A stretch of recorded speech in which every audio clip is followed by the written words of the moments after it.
Episode 444. While the All-Star Game is an exhibition, the Alliance has always worried that making it too much of a show would reduce the competitive edge and hurt the viewing experience. So they put their minds to work, deliberately adding a bit of spice to ramp up the intensity. Take today's groupings, for example. Rival teams like Blue Rain and Tiny Herb, or Excellent Era and Tyranny, had their players decisively split between the two sides. And of course, personal grudges, like the one between Tang Hao and Lin Jingyan, were also factored in.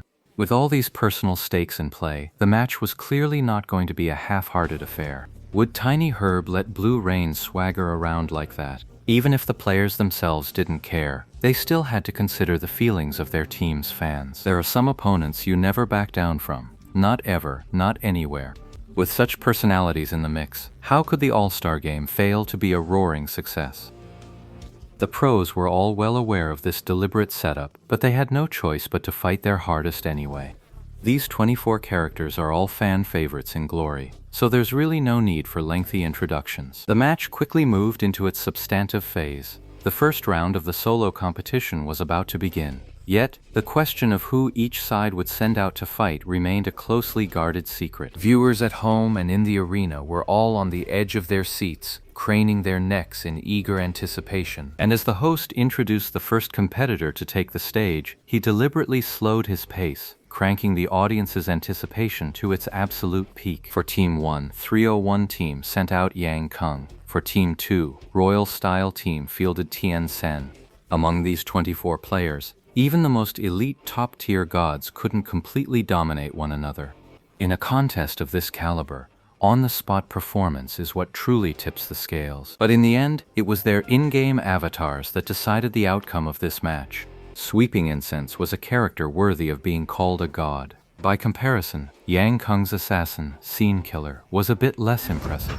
Tian Sen, leveraging his character's advantages, played it safe and steady, avoiding any major slip-ups. In the end, he secured the victory, albeit with a few heart-stopping moments. After the match, the two players were interviewed on the spot. Naturally, the winner said the loser played well, and that he'd just gotten lucky. The loser would say the winner played even better and deserved the victory. After all, this is just the all-star match. You won't hear any trash talk between these two players who have no beef with each other.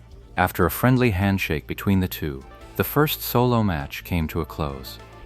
For the second singles match, Team 100 Blossoms sent Zhu Yuan into the fray. On the other side, Team 2 sent out Tiny Herb's grappler, Li Yihui.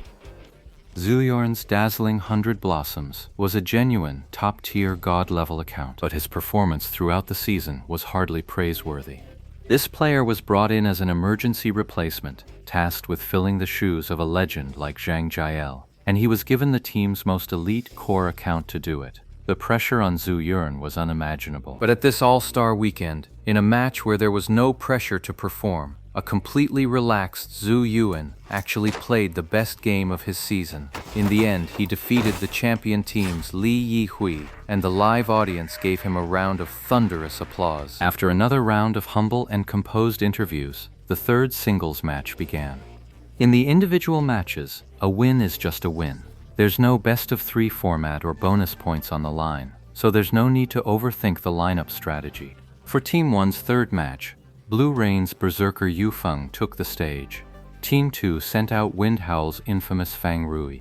The moment the matchup was announced, a wave of disappointed sighs rippled through the audience. In the singles matches, the bitter rivals Blue Rain and Tiny Herb both sent out their players.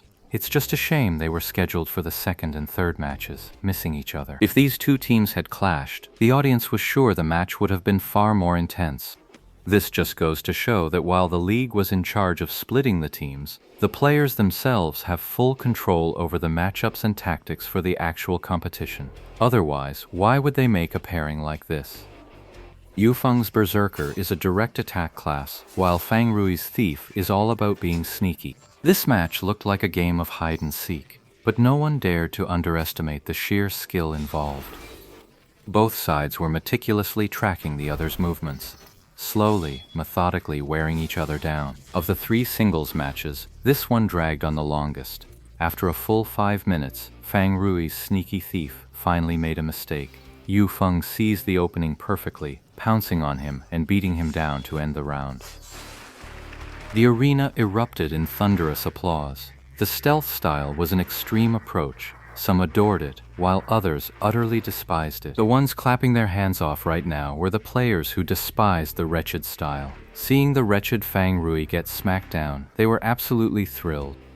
Even after his defeat was cheered by the crowd, Fang Rui just looked completely unfazed. Many people disliked his style of play, but he had just as many supporters. Otherwise, he never would have been selected for the all-star lineup. After waving to the crowd alongside the victorious Yu Feng, Fang Rui also left the stage. The singles matches are over. Team 1 has 2 points, Team 2 has 1. Team 2 is currently behind. Even though it was just an exhibition match, the audience still had their favorites. Naturally, they'd root for whichever side their favorite idol was on.